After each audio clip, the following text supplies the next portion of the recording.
శ్రీశైలేశదయాపాత్రం ధీభక్త్యాదిగుణార్ణవం యతీంద్రప్రవణం వందే రమ్యజామాతరం మునిం లక్ష్మీనాథసమారంభాం నాథయామునమధ్యమాం అస్మదాచార్యపర్యంతాం వందే గురుపరంపరాం. యో నిత్యమచ్యుతపదాంబుజయుగ్మరుక్మవ్యామోహతస్తదితరాణి తృణాయ మేనే అస్మద్గురోర్భగవతోస్య దయైకసింధో రామానుజస్య చరణౌ శరణం ప్రపద్యే. మాతాపితా యువతయస్తనయా విభూతిః సర్వం యదేవ నియమేన మదన్వయానాం. ఆద్యస్య నః కులపతేర్వకులాభిరామం శ్రీమత్తదంఘ్రియుగళం ప్రణమామి మూర్ధ్నా. భూతం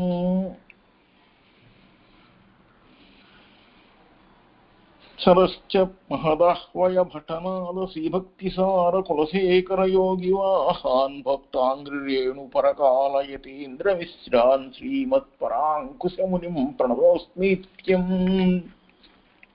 భూతం సరశ్చ మహదాహ్వయ భటనాద శ్రీభక్తిసార కులశేఖరయోగివాహాన్ భక్తాంగ్రిరేణుపరకాలయతీంద్రమిశ్రాన్ శ్రీమత్పరాంకుశమునిం ప్రణతోస్మి నిత్యం. శ్రీమదష్టాక్షరీక్షేత్రనిలయం కరుణానిధిం శ్రీమద్వైకుంఠనారాయణం సదా సముపాశ్రయే.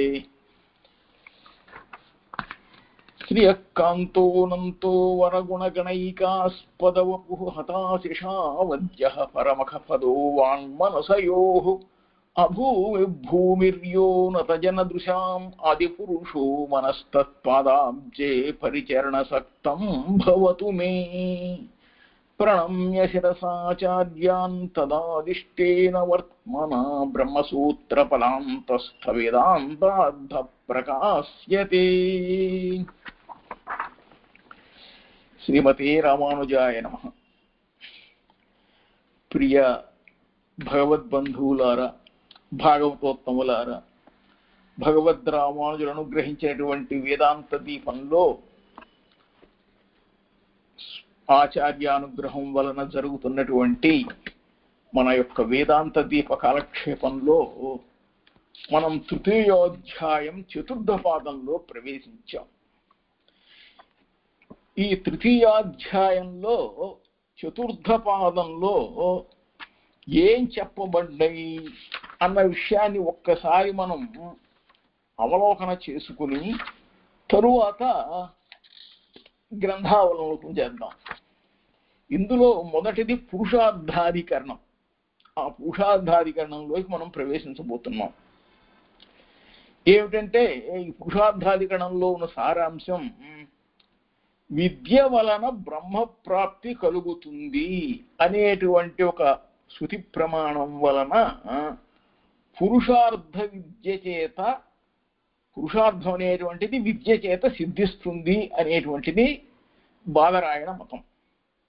ఈ కర్తృ సంస్కారం ద్వారా కర్మ శేషమవటం చేత విద్యయందు పురుషార్థము అనేటువంటిది అర్థవాదము అని జైమిని మతం.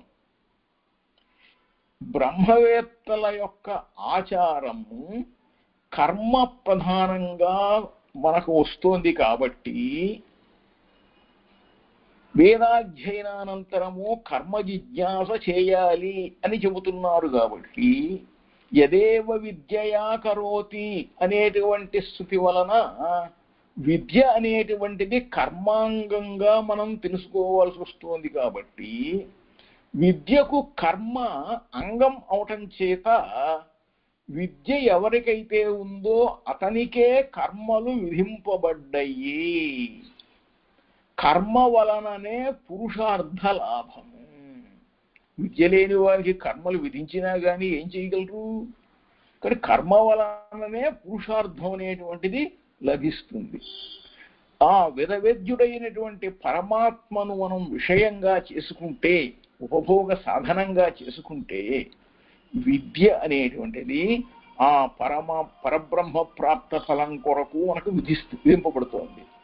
అంటే విద్య ప్రధానమైనప్పటికీ కూడా బ్రహ్మవేత్తలందరికీ కూడా ఆచార దర్శనము అనేటువంటిది అందరికీ సమానమైనదే.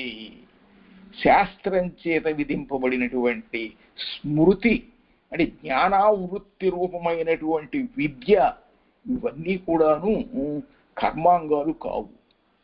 ఈ ఊర్ధ్వరేతస్కులందు విద్య అనేటువంటిది కనిపిస్తోంది, అంతటి వారిలోనే విద్య కనిపిస్తుంది. కాబట్టి విద్య వలననే పురుషార్థం సిద్ధిస్తుంది అనేది స్పష్టం అని ఈ పురుషార్థాధికరణంలో తెలియజేస్తున్నారు.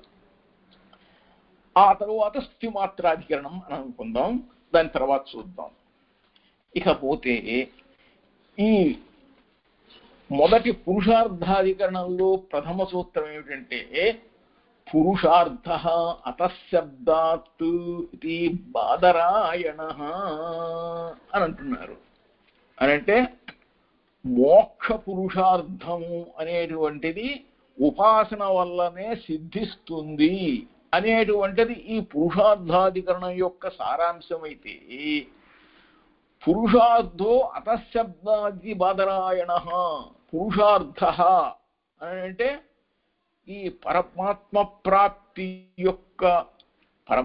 ప్రాప్తిని కలిగించేటువంటి పురుషార్థము అనేటువంటిది ఏదైతే ఉందో ఈ ఉపాసన వలననే సిద్ధిస్తోంది, భగవద్ ఉపాసన వలనే సిద్ధిస్తోంది అని శబ్దాత్ శృతి ప్రమాణం వలన అని బాదరాయణ మహర్షి మన్యతే తలస్తున్నాడు అంటున్నారు. అంటే బ్రహ్మ విదాప్నోతి పరం అని అంటోం తైత్రీయోపనిషత్తులో. అంటే పరమాత్మను బ్రహ్మమును ఉపాసించిన వాడు బ్రహ్మమునే పొందును. బ్రహ్మ వేద బ్రహ్మైవ భవతి, బ్రహ్మను తెలుసుకున్నవాడు బ్రహ్మమునే పొందుతున్నాడు. ఈ పరబ్రహ్మ ప్రాప్తి రూపమైనటువంటి ఈ మోక్షాన్ని పొందుతున్నారు. కాబట్టి ఈ శృతి ప్రమాణం వల్ల మోక్ష పురుషార్థం అనేటువంటిది, మోక్షము అనేటువంటి పురుషార్థం, ఇంకా 3 పురుషార్థాలు ఉన్నాయి కదా, ధర్మార్థ కామాలు పక్కన పెట్టి మోక్షము అనేటువంటి పురుషార్థం పరమాత్మ ఉపాసనం వలన మాత్రమే సిద్ధిస్తుంది అని చెప్పి బాదరాయణ మహర్షి యొక్క అభిప్రాయం. దీనిని ఎలా దీంట్లో చెప్తున్నారు అంటే, ముందు సంశయంగా విద్యాతః పురుషార్థ ఉత కర్మణ ఇది సంశయ అని అంటున్నారు. ఏమిటిట ఈ పురుషార్థ అన్నాడు. పురుషార్థం అంటే ఈ ఫలప్రాప్తి అనేటువంటిది అతః అంటే ఆ విద్య వలన, ఎందుకంటే శబ్దాత్ బ్రహ్మ విదాప్నోతి పరం అని అనుకున్నాం కదా, ఎవరైతే పరబ్రహ్మోపాసన చేస్తారో వాళ్లే పరబ్రహ్మమును పొందుతున్నారు అని అంటే, అలా అని చెప్పి బాదరాయణాచార్యులు విధంగా అనుకుంటున్నారు అని అంటే, అసలు విద్య అనేది కర్మ అనేటువంటిది విషయం. ఈ విద్య వల్ల పురుషార్థమా లేక కర్మ వల్ల వస్తుందా పురుషార్థం అనేటువంటిది? ఆ సంగతి చెప్పడం ముందు విద్య వల్ల వస్తుందా కర్మ వల్ల వస్తుందా అని ఇక్కడ సందేహం. ఈ సందేహాన్ని ఏమంటున్నారు అంటే, అయ్యా విద్య అనేటువంటిది కూడా కర్మకు అంగమే కాబట్టి కర్మలయందు కూడా కర్త అయినటువంటి ఈ జీవాత్మ యొక్క యాథాత్మ్యాన్ని ప్రతిపాదిస్తారు. కాబట్టి ఈ వేదవాక్యాలు విద్యకు కర్మాంగంగా యదేవ విద్యయా కరోతి తదేవ వీర్యవత్తరం భవతి, ఏ కర్మను విద్యతో చేస్తున్నారో అది వీర్యవత్తరం అవుతుందన్నమాట అనే ప్రమాణం చేత ఈ వాక్యాన్ని అనుసరించి ఈ ఉద్గీతోపాసన విషయత్వం అని చెప్పుకున్నాం చూసారా, అది యదేవ విద్యయా కరోతి అనే శృతి చేత సర్వకర్మలలో కూడాను విద్య ఉపయోగింపబడటం చేత శృతి ప్రకరణం కంటే బలవత్తరమైనటువంటిది.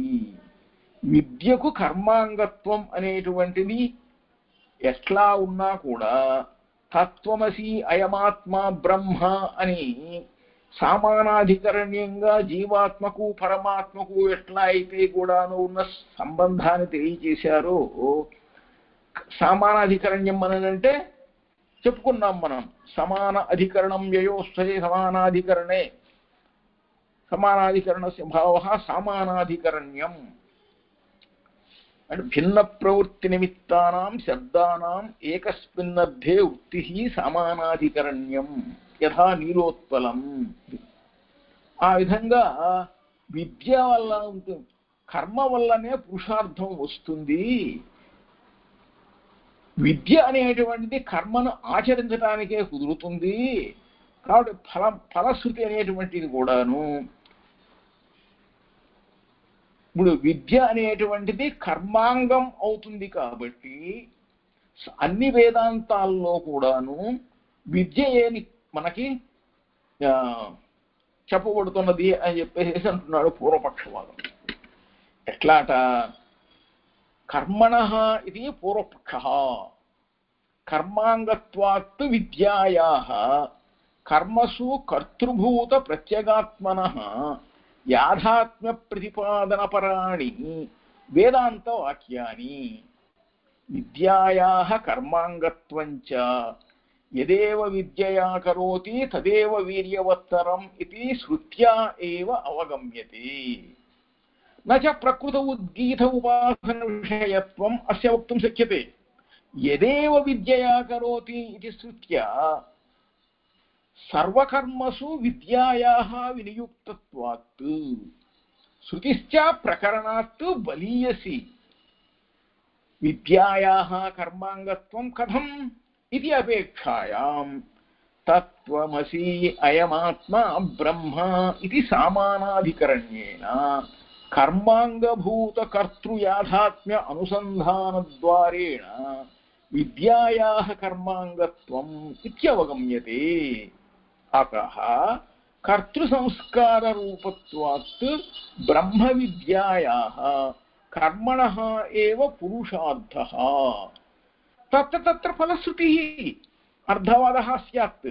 విద్యాయాః కర్మాంగత్వ భూయాంసి లింగాని చ దృశ్యంతే సర్వవేదేషు వేదాంతేషు చ అని చెప్పేసి ఆ విధంగా సకల వేదాంతాల్లో కూడాను విద్య అనేటువంటిది కర్మాంగం అవుతుంది అని చెప్పి పూర్వపక్షం చేస్తున్నాడు.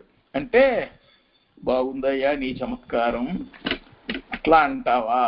అయితే సిద్ధాంతం ఏమంటుంది అంటే అలా కాదు. ఎట్లాగంటే నువ్వు చేస్తున్నటువంటి వాడు కర్త అయినటువంటి జీవాత్మ అనంటే, ఈ కర్త అయినటువంటి జీవాత్మ కంటే కూడా ఇతరమైనటువంటి ఆయన తన సత్య సంకల్పం చేత స్వసంకల్పం చేత ఆత్మసంకల్పం చేత చేయబడినటువంటి ఈ జ్ఞానానందైక స్వరూపుడు, జ్ఞానానందైక స్వరూపుడైన పరమాత్మ హేయ ప్రత్యనీకుడు, ఏ ఒక్క దోషము అంటనటువంటి వాడు, ఆయన అనంత కళ్యాణ గుణ పరిపూర్ణుడు, జ్ఞానానందైక స్వరూపుడు. అటువంటి ఆయన కేవలం సత్య సంకల్పుడు, సంకల్ప మాత్రం చేతనే ఈ సర్వమును సృష్టించినాడు. కాబట్టి ఈ ఆయనకి కరుణ దయ అనేది ఉంది కాబట్టి దానిని పొందుతున్నాడు ఈ ఎవరు? ఈ జీవుడు, జీవాత్మ అన్నవ ఆయన. అలా సమస్త వేదముల చేత చెప్పబడేటువంటి వాడు, తెలియజేయబడేటువంటి వాడు ఆ పరమాత్మ. కాబట్టి వేదవేద్యుడైనటువంటి ఆ పరమాత్మ యొక్క వేదన, వేదన అంటే ఉపాసన, ఆ పరమాత్మను గురించి తెలుసుకోవటం అంటే అది విద్యకు సాధ్యం. విద్య వలననే పరమాత్మను తెలుసుకోవాలి. కాబట్టి బ్రహ్మ విదాప్నోతి పరం అన్నప్పుడు బ్రహ్మప్రాప్తి ఎలా కలుగుతుంది అని అంటే బ్రహ్మముని గురించి తెలుసుకోవటం వల్లనే తెలుస్తుంది, ప్రాప్తిస్తుంది. కాబట్టి విద్య వలననే ఫలము. బ్రహ్మమును గురించి పరమాత్మ గురించి తెలుసుకోవటమే విద్య. కాబట్టి యదేవ విద్యయా కరోతి అనేటువంటి శృతివాక్యానికి అర్థమేమిటి? ఆ ప్రసిద్ధంగా దాన్ని ఎందుకు నిర్దేశించారు అని అంటే ఉద్గీత ఉపాసనకే అలా ఉంది కాబట్టి, ఓంకారాన్ని అలా స్మరిస్తేనే తరిస్తారు కాబట్టి. ఈ ఉద్గీతోపాసన ఏం తెలియజేస్తోందో తెలుసా? ఈ తత్వమసి అని అంటే ఆ పరమాత్మవు నీవే అయి ఉన్నావు. ఎందుకంటే ఆ పరమాత్మ సత్య సంకల్పం వలననే సర్వము సృష్టింపబడింది. సంకల్ప మాత్రం చేతనే వచ్చినటువంటి సర్వ జగత్తులోనూ ఉన్న నీవు నిమిత్త మాత్రుడవు. నీవు స్వతంత్రుడవు కాదు, అస్వతంత్రుడివి, దాసుడివి. కనుక ఈ పోనీ సృష్టింపబడిన జగత్ ఏమన్నా స్థితి కలిగిందా అంటే ఆ జగత్తు యొక్క జన్మకు, స్థితికి, ధ్వంసానికి, సృష్టి స్థితి లయలము అన్నిటికీ కూడా కారణభూతుడు పరమాత్మ అయినటువంటి ఆయన. పరమాత్మ అయితే ఆ పరమాత్మను నువ్వు ఆశ్రయించి ఉన్నావు. అదియే నీ యొక్క స్వరూపం. జీవాత్మ స్వరూపం ఏమిటంటే పరమాత్మను ఆశ్రయించి ఉండుట అనేది. అంతేగాని నువ్వు నీలాగా పరమాత్మ వలన సంకల్పం వలన కలిగింది కాబట్టి జగత్తు, నీ జగత్తు అనేటువంటిది నీకు అధీనం, జీవుడికి అధీనం కాదు. జగత్తు ఎట్లా అయితే పరమాత్మను ఆశ్రయించి ఉందో జీవుడు కూడా పరమాత్మను ఆశ్రయించి ఉన్నాడు. కనుక జీవాత్మ ఈ యొక్క దీన్ని పాంచభౌతిక శరీరాన్ని ధరించి ఉన్నట్టుగానే ఈ సమస్త జగత్తును కూడాను శరీరంగా కలిగి ఉన్నటువంటి వాడు పరమాత్మ శ్రీమన్నారాయణుడు. కాబట్టి ఈ జీవాత్మకు ఆత్మ అయి ఉన్నాడు, సమస్త జగత్తుకు ఆత్మ అయి ఉన్నాడు. అధికంతు భేద నిర్దేశాత్ అంటే ఎవరైతే ఆత్మయందు ఉన్నవారై ఎవన్నారో యస్యాత్మ శరీరం, ఎవరికి ఆత్మ శరీరంగా ఉంటుందో ఆ పరమాత్మకు శరీరం వంటి వాడు జీవాత్మ, జీవాత్మకు ఆత్మ పరమాత్మ అని ఈ ఆత్మత్వం అనేది శృతుల్లో చెప్పబడింది. కాబట్టి మనకి ఇది స్పష్టమవుతుంది. యాత్మనితిష్టన్ ఆత్మన్యంతరోయమైతి స ఆత్మ పరమాత్మ యస్యాత్మ శరీరం అని చెప్పి వరుసగా శుభాలోపనిషత్ శృతులన్నీ వచ్చినాయి కదా. కాబట్టి ఈ సిద్ధాంతం ఏమిటంటే మనకు విద్య వలన కర్మ తెలుస్తుంది, అప్పుడు నువ్వు కర్మను ఆచరిస్తాము అని చెబుతున్నారు. పురుషార్థ విద్యాతః కుతః బ్రహ్మవిదాప్నోతి పరం ఇత్యాది శబ్దాత్ ప్రమాణవాక్యాత్. కర్మసు కర్తుః ప్రత్యేగాత్మనః అర్థాంతరభూతస్య స్వసంకల్పకృత జగదుదయ విభవలయ లీలస్య నిఖిలహేయ ప్రత్యనీక కళ్యాణైకతాన అనంత జ్ఞానానందైక స్వరూపస్య సర్వేశ్వరస్య సత్య సంకల్పస్య కరుణాధిపరూప ప్రత్యేగాత్మ అధిపస్య వేద్యస్య వేదనరూపాయాః విద్యాయాః బ్రహ్మవిదాప్నోతి పరం ఇత్యాదిషు బ్రహ్మావాప్తిరూప ఫలోపదేశాత్ విద్యాతః ఏవ ఫలం యదేవ విద్యయా కరోతి ఇది శృతి ప్రసిద్ధ్యవత్ నిర్దేశాత్. ప్రసిద్ధిశ్చ ప్రకృత ఉద్గీత ఉపాసనస్య ఏవ ఇతి. ప్రస్తుత ఉద్గీత ఉపాసన విశేష నిష్ఠా తత్వమసి ఇది సామానాధికరణ్యంచ తత్ శబ్ద నిర్దిష్టస్య స్వసంకల్పకృత జన్మస్థితి ధ్వంసాదికస్య పరస్య బ్రహ్మణః జీవస్వరూపత్వస్య పరమం అపితు జగత్కారణస్య బ్రహ్మణః జీవశరీరకతయా జీవస్య ఆత్మత్వపరం ఇది. అధికంతు భేద నిర్దేశాత్ ఇత్యాదిషు ఉక్తం. యాత్మనితిష్టన్నాత్మన్యంతరోయమైతి సదాత్మా పరమాత్మ యస్యాత్మ శరీరం యస్యాకాశ శరీరం యస్యాగ్ని శరీరం యస్యాపశరీరం ఏవం ప్రకారేణ ప్రత్యేగాత్మనః ఆత్మత్వం పరస్య బ్రహ్మణః ఇది శృత్యంతరేపిచ వ్యక్తం అని ఎన్నో శృతుల్లో చెప్పబడింది, ఒకటి రెండు కాదు ఇలాంటివి. కాబట్టి సమస్తము పరమాత్మకే ఈ ప్రత్యేగాత్మ ఆత్మత్వం అనేటువంటిది ఈ అనేక శృతుల్లో తెలియబడింది అని చెప్పేసి సిద్ధాంతం చేశారు. దాన్నే ఇందాక అనుకున్నాం కదా, శ్వేతాశ్వత ఉపనిషత్తులో కూడా అట్లాగే చెప్పబడిందిట. శేషత్వాత్తు పురుషార్థవాదః యథా అన్యేషు ఇది జైమినిః.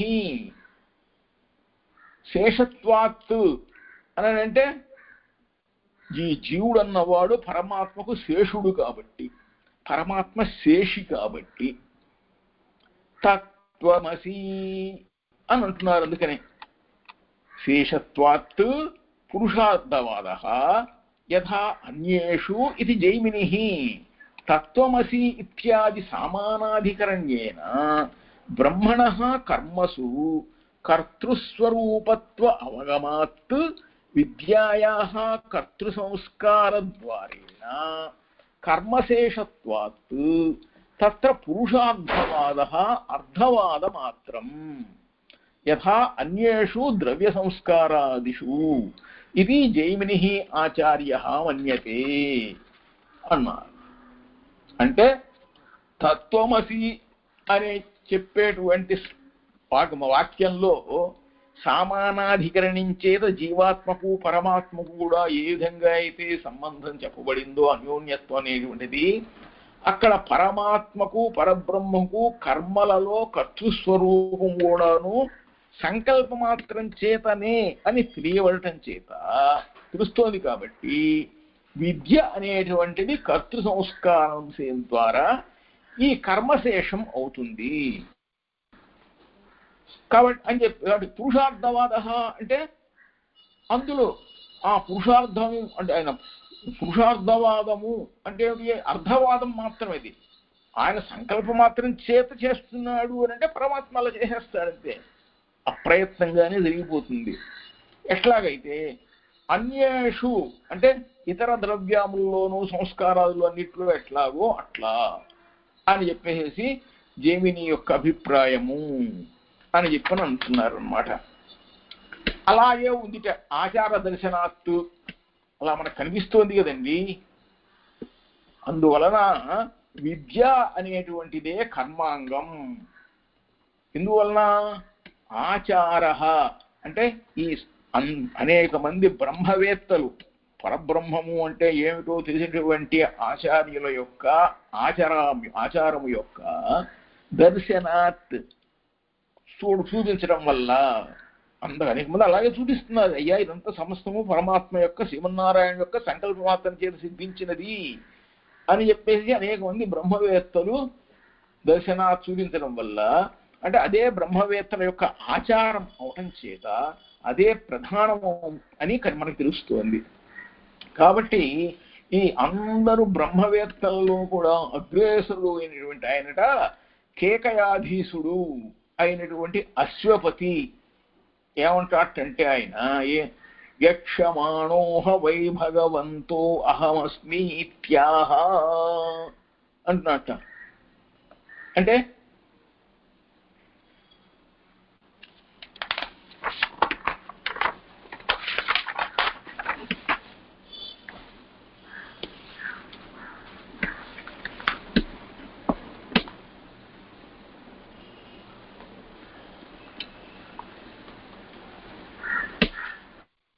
విద్యాయాః ప్రధానత్వే అపి బ్రహ్మవిదాం ఆచారదర్శనం తుల్యం అని చెప్పబోతున్నారు తర్వాత సూత్రంలో. అది చెప్పడానికి ముందు ఆచార దర్శనాత్ అని చెబుతున్నారు. అంటే ఇతశ్చ విద్య కర్మాంగం, విద్య అనేటువంటిది కర్మాంగం అవుతుంది. బ్రహ్మవిదాం ఆచారోహి కర్మ ప్రధాన దృశ్యతే. కర్మాచరణం వల్లనే ఆచారం అనేటువంటిది ముఖ్యంగా మనకు కనిపిస్తుంది. అదే విషయాన్ని అశ్వపతి అనేటువంటి కేకయుడు కూడాను బ్రహ్మవిత్ అగ్రేసర, బ్రహ్మవేత్తలందరిలో అగ్రేసుడైనటువంటి ఆయన చెప్పాడు, యక్షమాణోహవై భగవంతో అహమస్మి, నేనే భగవంతుడై ఉన్నాను ఇత్యాహ అని చెప్పాడు. కర్మణయవహి సంసిద్ధిం ఆస్థిత జనకాదయ, ఇది స్మర్యతే, దాన్ని ఆచరిస్తున్నారు కాబట్టి జనకాదులు వాళ్ళందరూ కూడాను.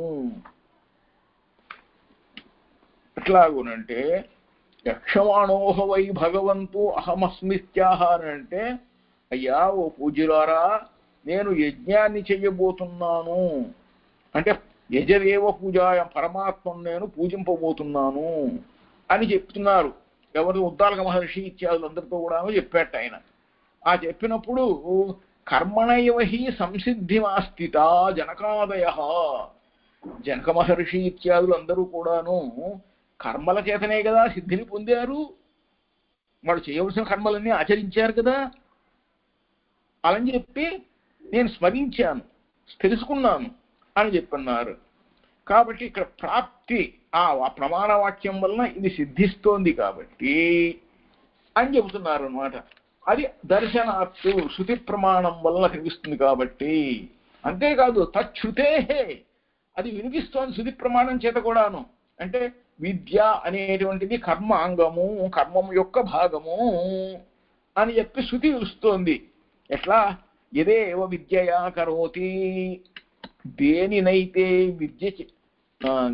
విద్య చేత చేస్తున్నాడో అని చెబుతున్నాడు.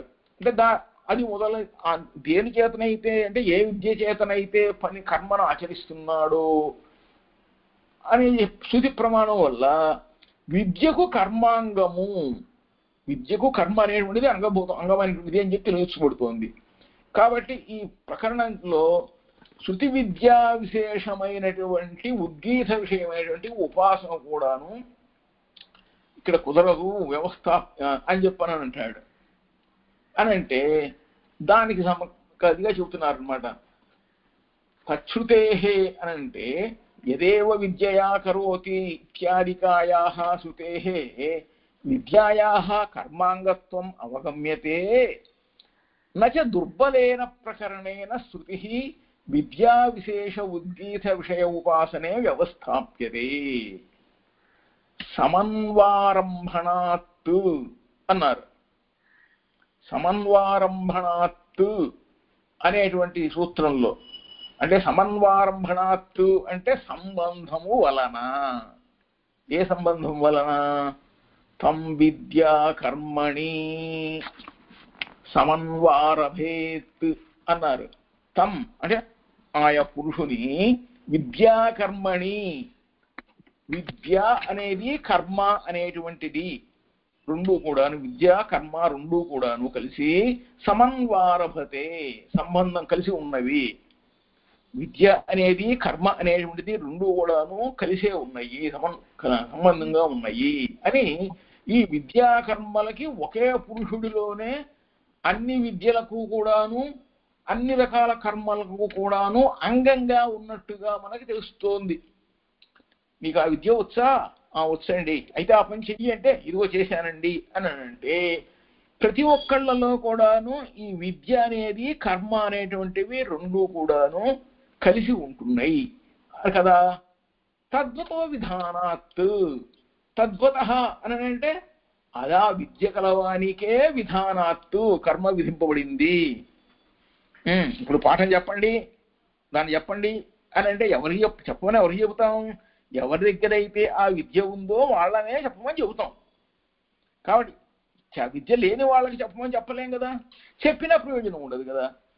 కాబట్టి తద్వత విధానాత్, తద్వత విధానాత్ విద్యావత కర్మ విధానాచ్చ విద్యా కర్మాంగం ఆచార్యకులాత్తు వేదం అధీత్య యథా విధానం గురోః కర్మాతిశేషేణ అభిసమావర్త్య కుటుంబ ఇత్యాదిన అధ్యయనవతః కర్మాణి విదధత్ అర్ధావబోధ పర్యంతత్వాత్ అధ్యయనస్య విద్యావతః ఏవ కర్మాణి విదధాతి ఇది అవగమ్యతే.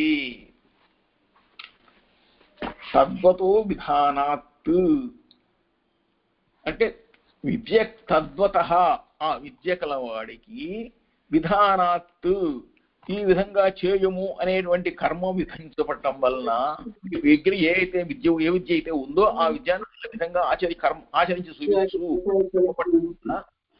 విద్య అనేటువంటిది కర్మాంగం కనుక ఆచార్యకులాత్తు వేదమధీత్య యథావిధానం గురోః కర్మాతిశేషేణ సమావర్త్య కుటుంబే అంటే వేదాన్ని అధీత్య అంటే అధ్యయనం చేసి వేదాధ్యయనం చేసి ఆచార్యకులాత్తు గురువు గారి ఇంటి నుండి తిరిగి వస్తున్నారు అంటే ఏమిటి పూర్తయిపోయింది అధ్యయనం ఆ వస్తువు ఏం చేస్తాడు సమావర్త్య తర్వాత అధ్యయనం పూర్తయిపోయింది తిరిగి వచ్చి ఏం చేస్తాడు అంటే గురోహో యథావిధానం అంటే గురువు గారి యొక్క ఆజ్ఞానుసారంగా కుటుంబే కర్మ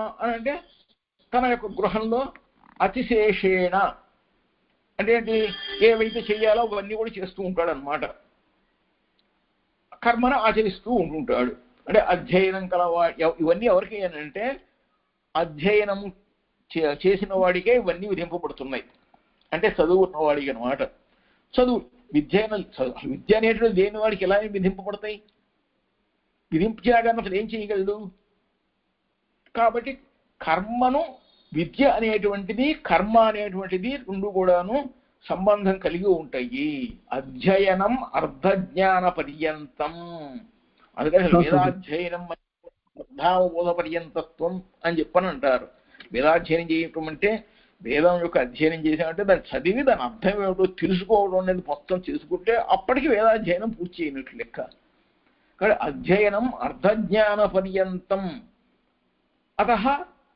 అందువల్ల ఏమిటి విద్య కలవాడి కొరకే కర్మలు విధింపబడుతున్నాయి అని చెప్పి తెలుస్తుంది అనమాట అలా అని చెప్పి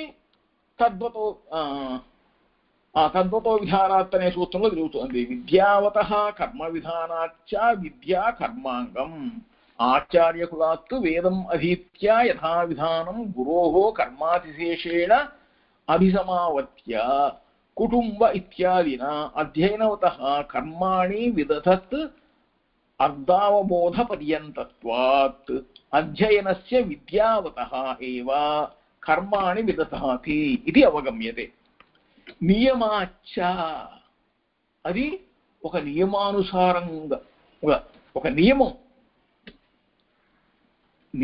అంటే అర్థం ఏంటండి నిష్కృష్టం యమం అంటే ఏమాత్రం తప్పకుండా కరెక్ట్గా పర్ఫెక్ట్గా దాన్ని పొందించాలి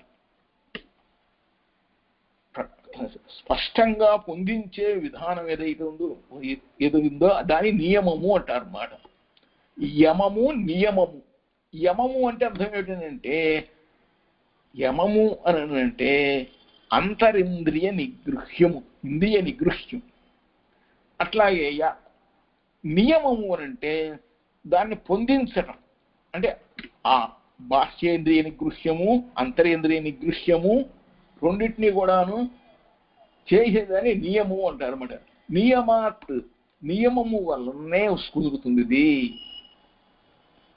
అనే ఈ విధంగా నియమాత్తు అనేటువంటి సూత్రంతో మనకి ఆత్మవేత్తలందరూ కూడాను బతికున్నంత కాలం కర్మని ఆచరిస్తూనే ఉండాలి అది నియమము అలా ఎవరన్నా చేస్తుంటే చూస్తూ ఉండాలి సరిగ్గా చేస్తున్నారా లేదా అని చెప్పి కనీసం అదన్నా చెయ్యాలి కావక యావజ్జీవం ఎంతవరకు ప్రాణం ఉంటుందో అంతవరకు కూడాను మనం ఆ కర్మాచరణ చేస్తూనే ఉండాలి కర్తవ్యం దైవమాన్హికం అని చెప్పేసి అది నియమంగా కర్మ వల్లనే కదా ఈ పురుషార్థం అనేటువంటి సిద్ధించేది కర్తవ్యం దైవమాన్హికం ఇత్యాదులన్నీ కూడా చెప్పింది దాన్నే చెప్తున్నారు కుర్వన్నేహ కర్మాణి జిజీవిషేత్సతం సుమాసమాహ ఇది అన్నారు అంటే ఏంటంటే ఈ లోకంలో నువ్వు కర్మల్ని ఎంతకాలం చేస్తూ ఉంటావో అంటే 100 సంవత్సరాల వరకు కూడా నువ్వు జీవించాలనుకుంటే కర్మను ఆచరించాల్సిందే ఎంతవరకు కర్మను ఆచరిస్తావో అంతకాలం నువ్వు ఉజ్జీవిస్తావు అని చెప్పేసి సమాహ అంటే అట్లా 3 సంవత్సరాలు అని అర్థంట. సమాహ అంటే శతం సమాహ 3 సంవత్సరాలు. కనుక కర్త ఆచరిస్తూనే ఉండాలి.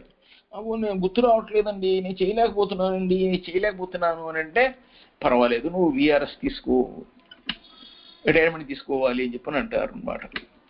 అందుకని ఒకప్పుడు 100 ఏళ్ళు ఉండేదాన్ని 60 సంవత్సరాలకే చేశారు.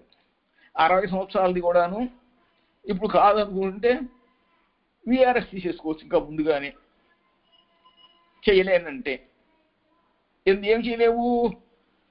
వినవలెను, అనవలెను, కనవలెను, తెలుసుకొనవలెను, నిలుపుకొనవలెను, తెలియజేయవలెను, ఆచరించవలెను, ఆచరింపజేయవలెను. ఇవన్నీ చేయటంలో నాకు వల్ల కావట్లేదు అని అంటే నువ్వు రిటైర్మెంట్ తీసుకోవచ్చు.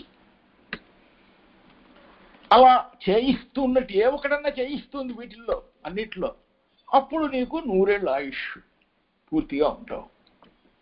అధికోపదేశాత్ బాదరాయణశ్చ ఏం దర్శనాత్ అనేది ఏమిటి? బాదరాయణస్య, బాదరాయణుడికి కూడాను ఏవం ఇలా విద్య వల్లనే ఫలము అని చెప్పాడనమాట. అంటే కర్మ ఆచరించడం కాదయ్యా, విద్య ముఖ్యం. విద్య ఉంటే నువ్వు కర్మని బాగా ఆచరించగలుగుతావు. కాబట్టి బాదరాయణస్య ఏవం, ఈ విధంగా విద్య వల్లనే ఫలము అనే విషయాన్ని తెలుసుకుని చదువుకుంటేనే బాగా బతుకుతావయ్యా, నువ్వు కష్టపడతానంటే ఎట్లా కుదురుతుంది?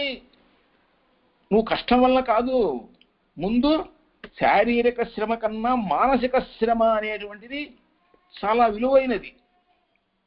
ఎందుకంటే అధికోపదేశాత్, కర్మకు కర్తగా ఉన్నటువంటి ఈ జీవునకు, ఈ జీవాత్మ కంటే వేరైనటువంటి పరమాత్మను గురించి ఉపదేశాత్ చెప్పబడుట వలన అది విద్యాఫలం. ఆ విద్యాఫలం నీకు పొందాలి అని అంటే ఏం చెయ్యాలి? ఈ జీవాత్మ కంటే ఇతరమైనటువంటి పరమాత్మను మనం తెలుసుకోవాలి, ఆయనని ఉపాసన చెయ్యాలి అని వేదం తెలియజేస్తోంది. కాబట్టి తదా దర్శనాత్, అలా కనిపిస్తున్నాయి. ఏమిటి? వేదాంత వాక్యాలు, ఉపనిషత్ వాక్యాలన్నీ కూడాను ఎట్లా తెలియజేస్తున్నాయి అని అంటే, అధికంగా దాని గురించి తెలియదే చూస్తే తెలుస్తుందయ్యా అని చెబుతున్నారు. అధికోపదేశాత్, అధిక ఇది ఉపదేశాత్ కర్మసు కర్తు ప్రత్యేగాత్మనః అధికస్య అర్ధాంతరభూతస్య వేద్యస్య వేదనభూత విద్యాయాః, వేదనభూత విద్యాయాః, వేద్య తెలుసుకోవాలని ఉన్నవాట దానికోసం వేదన పడిపోవాలి, నివేదన చెయ్యాలి, దానికోసం విలవిలలాడిపోవాలి. అది తెలిసేంత వరకు అసలు నిద్రాహారాలు మానేసేయాలి. నిజంగా అంత ఇది చేస్తే తపస్సు చెయ్యాలన్నమాట. అదే తపించిపోవాలి దానికోసం, దాన్ని తపస్సు అంటారు. అంత తపిస్తే గాని ఆ తపస్సుకు ఈ యొక్క ఫలం అనేటువంటిది లభించదు. కాబట్టి వేద్యస్య వేదనభూత విద్యాయాః ఫలసాధనత్వ ఉపదేశాత్, అలా గనక కష్టపడితే నీకు చాలా ఫలం ఉంటుందయ్యా, కష్టపడాలి, కష్టే ఫలి ఇది ఉపదేశాత్, అలా ఉపదేశింపవటం వలన తత్ దర్శనాత్, అలా ఎవరైతే కష్టపడ్డారో వాళ్ళందరూ ఎవరైతే తపస్సు ఆచరించారో, భగవంతుని కోసం తపించారో వాళ్ళకి ఆ సాక్షాత్కారం కలిగింది. ఆ ఆనంద స్వరూపుడి దర్శనం వలన వాళ్ళు ఆనంద తన్మయులైపోయి అద్భుతంగా విరాజిల్లుతున్నారు. కనుక ఆ విధంగా ఉపదేశాత్ ఏవమేవ హి తదైక్షతా బహుశ్యాం ప్రజాయేయ ఇది సో అకామాయిత బహుశ్యాం ప్రజాయేయ ఇత్యాదిషు బహుభవన సంకల్ప పూర్వక సృష్ట్యా దేహే కర్తుః సర్వేశ్వరస్య కరణాధిపాధిపస్య అనవధికాతిశయ జ్ఞానానందైక స్వరూపస్య నిఖిల హేయ ప్రచనీకస్య వేద్యస్య విద్యా బ్రహ్మ ప్రాప్తి ఫలాయ విధీయతే. ఆ పరమాత్మ కోసం అంత విధింపబడుతున్నది. ఏమిటా అంటే విద్య వల్లనే ఫలము అని తెలుసుకుని అధికోపదేశాత్తు 1కి 10 సార్లు 100 సార్లు చెప్పబడటం వల్ల తదా దర్శనాత్తు ఉపనిషద్వాక్యాల్లో వేదాంతాల్లోలా కనిపించడం వల్ల తదైక్యతాం బహుశ్యాం ప్రియాయేత నువ్వెండు ఆ పరమాత్మే ఎంతో తపించాడు. తత్ తత్ అంటే తత్శబ్దం చేత ఏం చెప్పబడుతుంది? ఆ పరమాత్మ. తత్ అనే శబ్దం చేత చెప్పబడేటువంటి ఆ పరమాత్మ ఐక్షత సంకల్పించను, కల్పించను కాదు సంకల్పించను. ఏది అది అంటే సత్యమైన కల్పన చేశాడు, సంకల్పం చేశాడు. ఆ సత్ యొక్క కల్పనే సంకల్పన. కాబట్టి సత్ అంటే అర్థం ఏమిటి? సత్యం ప్రియం హితంచ యత్ తత్ సత్ సతః కల్ప సంకల్ప. ఆ విధంగా తదైక్యతా బహుశ్యాం ప్రజాయేయ, నేను బహువిధములుగా అయ్యదను, అందుకోసం నేను పుట్టెదను అని సంకల్పించాడు పరమాత్మ. ఆయన ఎంత సంకల్పిస్తే మరి బహువిధములుగా అయ్యాడు. చెట్టుగా, పుట్టగా, కొండగా, మనిషిగా, అన్ని జీవులుగా, చేతనంగా, అచేతనంగా, అచేతనంలో చేతనంగా, కొన్ని చేతన జనువులలో అచేతనంగా, ఇన్ని విధాలుగా ఆయన అయ్యాడంటే అనేక విధాలుగా అయ్యాడు. అందుకోసం ఆయన పుట్టాడు. అలా నేను పుడతాను అని సంకల్పించాడు. ప్రజాయేయ, నేను పుట్టెదను అని అన్నాడు. అంతే, అన్న వెంటనే పుట్టేసేసాడు. అంతే. నేను ఊరెడతాను అన్నామంటే మనం వెళ్ళి సర్దుకుని మూటాములో సర్దుకుని వెళ్ళి టికెట్ కొనుక్కొని ఎక్కితే అది అప్పటికో ఇంటికి చేరితే అప్పటికి వెడతాం. ఆయనకి ఇవన్నీ అక్కర్లేదు. అనుకున్నాడా అంతే, అయిపోయిందే పని.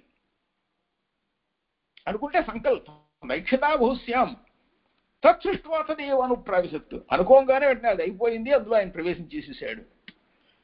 ప్రవిశ్య నామరూపాణి, అందులో ప్రవేశించగానే బహువిధాలుగా అయ్యాడు, అనేక పేర్లు ధరించాడు, రూపాలు ధరించేసేసాడు.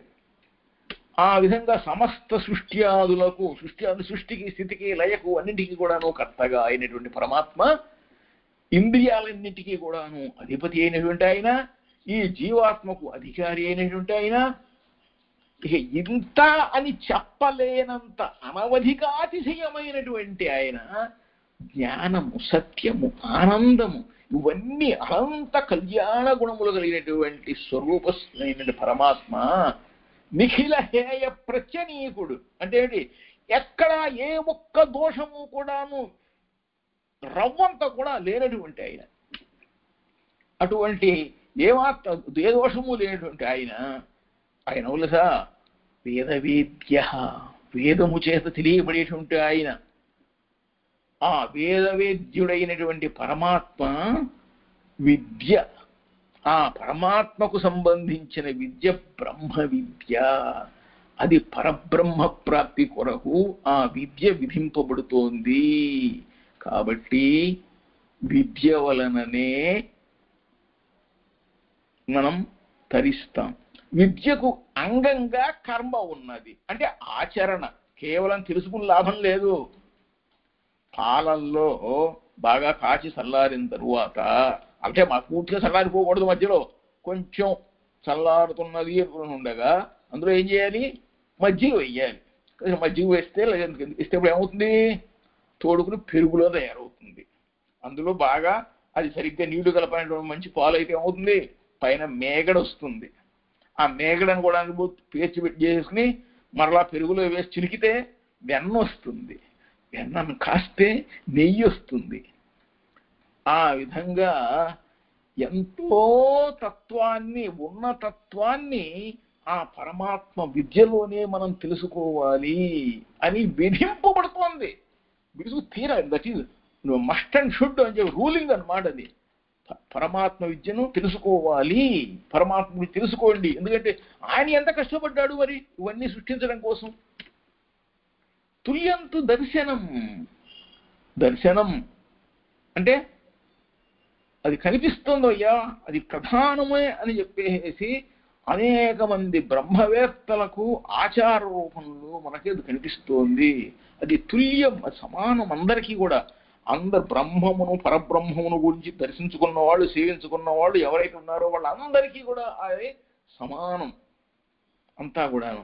అంటే కర్మలను ఆచరించకుండా ఉండటం అనేటువంటిది కాకుండా ఆ పరమాత్మ దర్శన మాత్రం చేతనే సమస్తము కూడాను తెలుస్తాయి.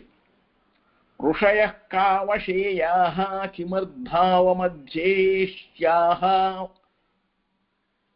హే కిమర్థావయవం యక్షామహే అంటే కావశేయ ఋషులు ఏమి ప్రయోజనం కలవారై మీరు అధ్యయనం చేస్తారు, దేనికోసం మీరు అధ్యయనం చేస్తారు అని అంటే, ఏం ప్రయోజనం కోసం మీరు యజ్ఞం ఆచరిస్తారు అని అంటే, వీరన్నింటికి ఏమిటి, నేనేమిటో తెలుసుకోవాలి,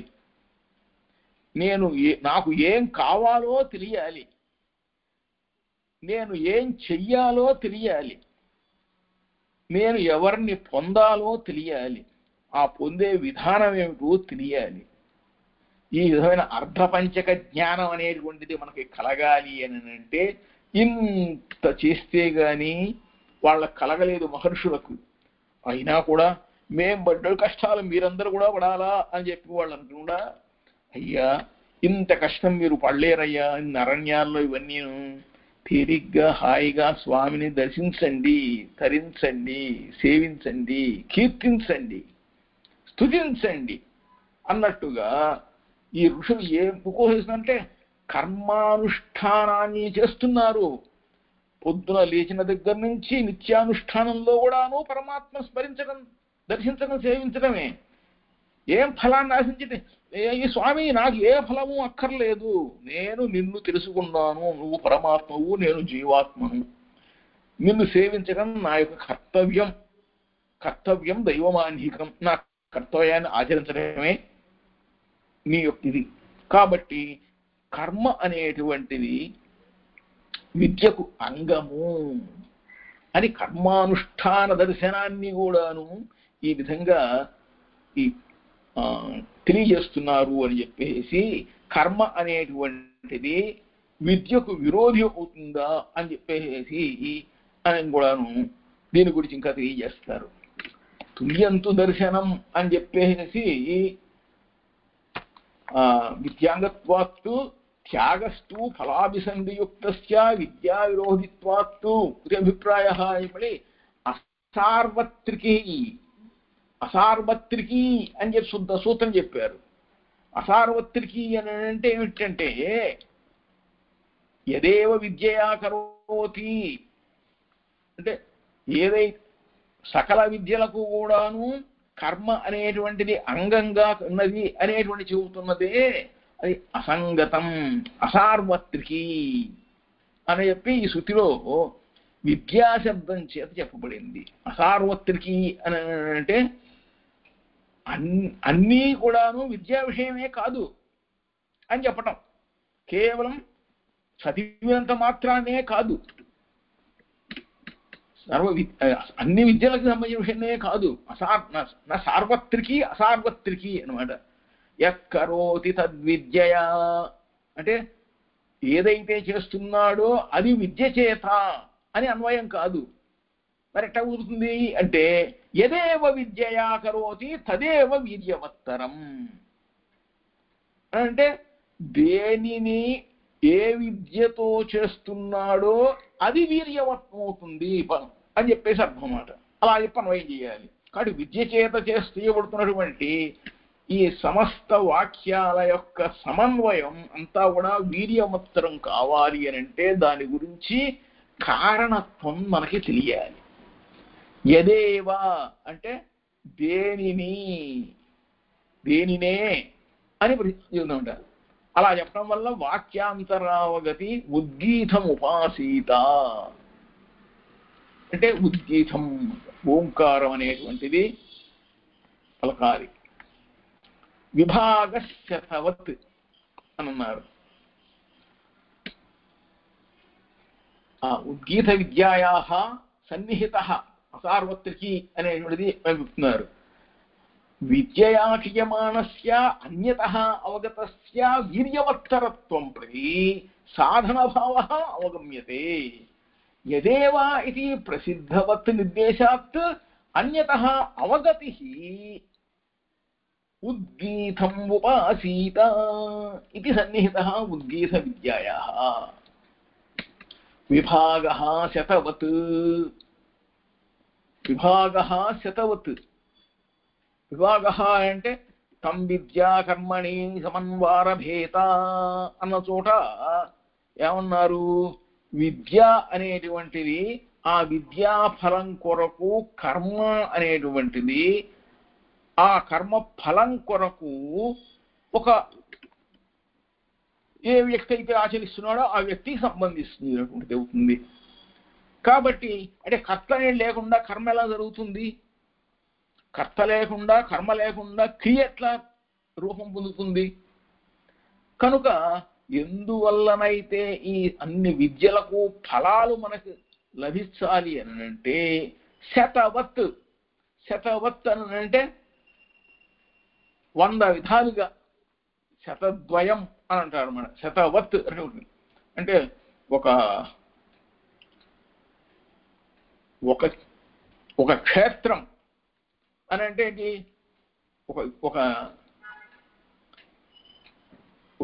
ఒక ఎన్నో క్షేత్రాలను అమ్మి, అంటే కొన్ని ఎకరాల పొలాన్ని అమ్మేసేసి ఒక రత్నం సంపాదించాలిట.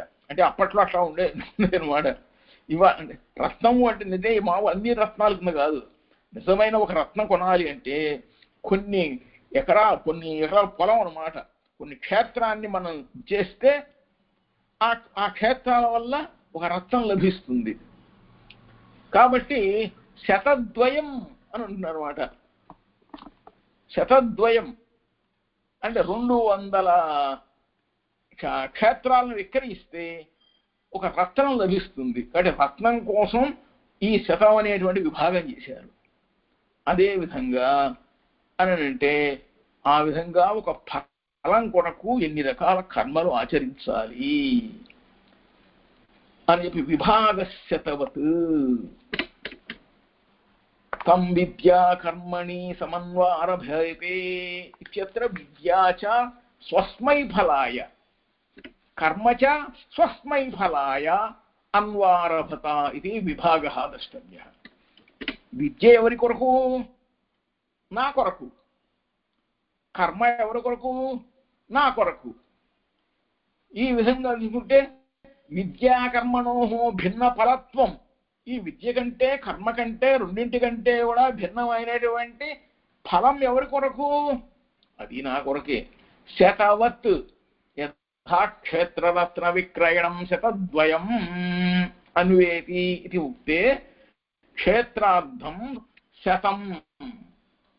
100 రూపాయలు ఇచ్చేసైనా సరే ఒక ఎకరం పొలం కొనుక్కోవాలి. 100 ఎకరాల పొలం ఇచ్చేనా సరే ఒక రత్నం కొనుక్కోవాలి అని ఈ విధంగా లెక్క అనేటువంటిది మనం చెప్పినట్టుగా అవగమ్యతే.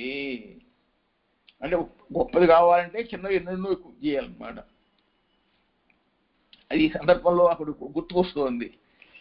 ఫలాలకు సరి అయినటువంటి తైలం బియ్య సిద్ధమని చెప్పిన నాటి ఒక బ్రాహ్మడు బియ్యం మూట ఎత్తిన పెట్టుకుని ఎవరైతే నాకు బియ్యానికి సరిపోయేటువంటి నూనె ఇస్తారో వాళ్ళకి నేను ఈ బియ్యాన్ని ఇస్తాను అని చెప్పిన అన్నట్ల. చాలా మంది టేకేనా మంచిగా సారీ బీడింగ్ బాగుందా? టేకేనా చూసుకోమని బయట అడిగాను స్వామి. మనం కొంచెం ముగించుకుందాం స్వామి. 3 అయింది. ముగిస్తున్నాం, అయిపోయింది. అదే తర్వాత ఆ విధంగా బియ్యానికి సరైనటువంటిది ఎవ్వరూ ఇవ్వలేకపోతున్నారట. అయ్యా 10 బియ్యాలు 10 వానికలు ఇస్తే గానీ కొంచెం ఒక అరవాడు నూనె రాదు అని అంటే, అలా కాదండి నేను ఇస్తాను అని చెప్పి ఒక తెలివివాడు ఏం చేసిందనంటే ఒక పళ్ళెని తీసుకొచ్చేసి వెడల్పుగా పెద్ద పళ్ళె ఉంది, బోళ్ళన్ని బియ్యం తీసుకుంది, దాంతో నూనె ఇచ్చిందనమాట తక్కువగా. ఆహా సరిపోయింది అని అన్నారు అనమాట. ఆ విధంగా ఇక్కడ ఇది చేశారు. పూర్వం ఇట్లా చేశారు అని చెప్పేసి తెలుస్తున్నది. తర్వాత అధ్యయన మాత్రవత అనేటువంటిది కూడా ఈ సూత్రాన్ని తర్వాత కాలక్షేపంలో ఇద్దాం. ఈ రోజుకి ఈ కాలక్షేపం ఇంతటితో ముగించి మనం మంగళం పాడుకుందాం. శ్రీమతి రామానుజాయ నమః. శ్రీకాంతాయ కళ్యాణగతయే